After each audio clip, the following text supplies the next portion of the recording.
کہنے لگے کہ ابو حنیفہ بڑے بڑے آئے اپنا علم دکھان والے لیکن سارے لاجواب ہو کے چلے گئے. آپ نے فرمایا تو لے کے چلتا مینوں.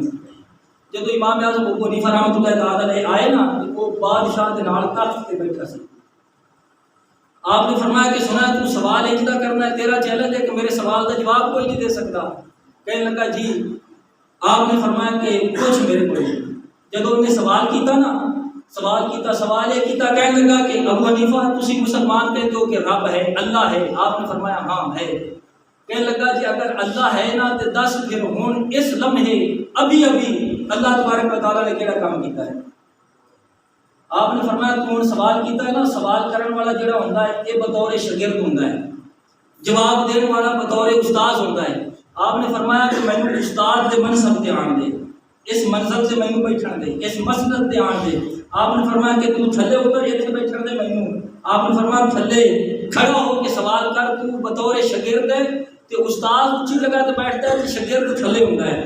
آپ نے فرمایا تھلے آ کے سوال کر.